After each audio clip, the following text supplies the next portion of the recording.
कांता बहन की दो बहुएं थीं, बड़ी कल्पना और छोटी प्रिया। कल्पना का जैसा नाम वैसा ही काम।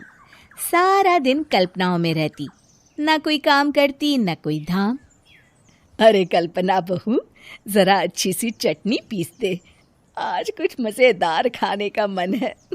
पेट में जलन हो जाएगी माँ जी बुढ़ापे में, और वैसे भी मेरा काम करने का वक्त शाम का है, अब प्रिया को ही बोल दो। इतना कहकर कल्पना वहां से चली जाती है। कांता कल्पना के ऐसे रवैये से काफी परेशान रहती हैं। मैं बना देती हूँ माँ चटनी, ऐसा बोलकर प्रिया माँ को चटनी बनाकर प्लेट में खाने को देती है कि तभी वहां कल्पना आ जाती है। अरे वाह चटनी, जरा चक्कर तो देखूं, बड़े दिन हो गए। अरे नहीं बहू, तू तो रहने ही दे चटनी खाना, पेट में जलन हो जाएगी।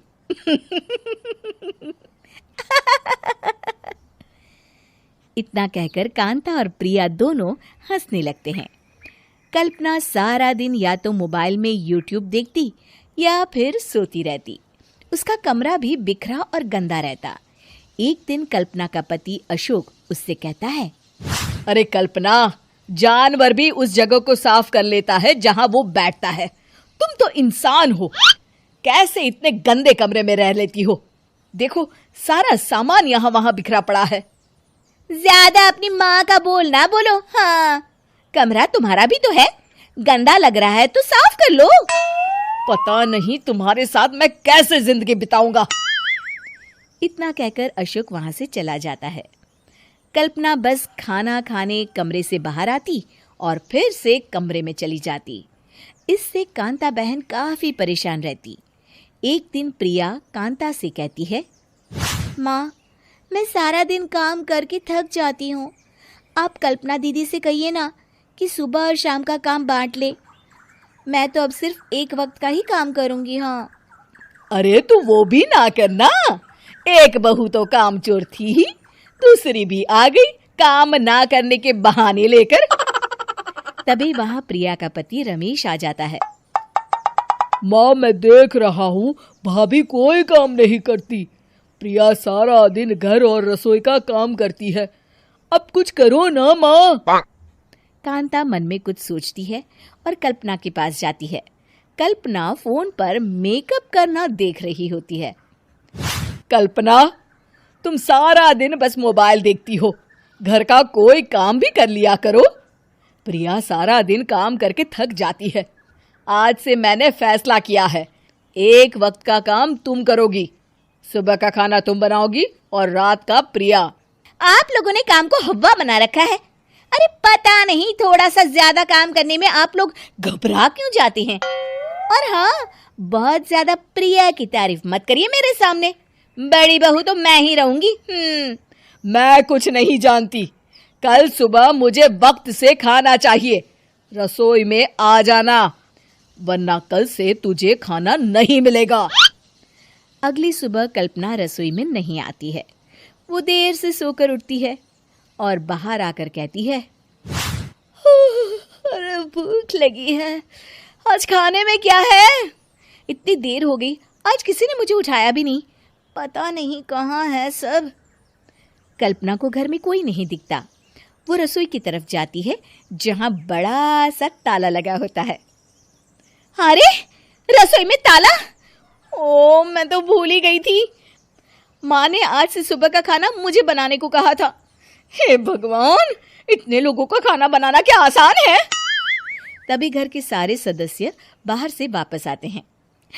वाह माँ जी, मजा आ गया छोले भटूरे खाकर। मेरे मुंह में तो अभी भी स्वाद आ रहा है। अरे कल्पना, तेरे भरोसे रहते तो हम तो भूखे ही रह जाते। कल्पना को बहुत गुस्सा आ जाता है। अब बहुत हो गया, आज से मैं अपनी रसोई अलग कर रही हूँ, मैं अपना खाना खुद बना लिया करूंगी।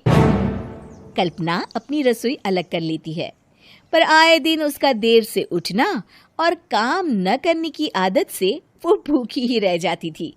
उसी के सामने घर के लोग अच्छे अच्छे पकवान खाते और कामचोर कल्पना को जैसे तैसे ही खाना बनाकर खाना पड़ता।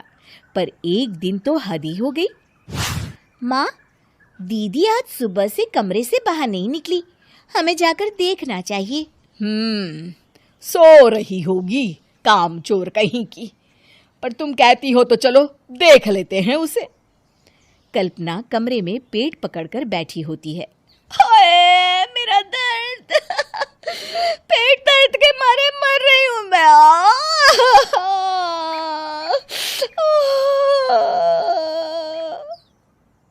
अरे दीदी क्या हुआ, पेट में दर्द क्यों हो रहा है? डॉक्टर को दिखाया आपने? माँ। कल्पना खड़ी होती है और माँ जी के पास आती है। मुझे माफ कर दीजिए, अब से मैं सारे काम में मदद करूंगी, कभी आलस और काम चोरी नहीं करूंगी। हाँ हाँ वो तो ठीक है, लेकिन अचानक क्या हो गया जो तू काम करने को तैयार हो गई? कामचोर कल्पना। माँ, लगातार बासी और उल्टा पुल्टा खाना खाने के कारण मेरे पेट में इन्फेक्शन हो गया है। काम न करना पड़े इसलिए मैं 2 दिन का खाना एक दिन ही बना लेती थी। बासी और खराब खाना खाने के कारण लेने के देने पड़ गए। पेट में दर्द हो रहा है। चलो अच्छा हुआ, देर आए दुरुस्त आए।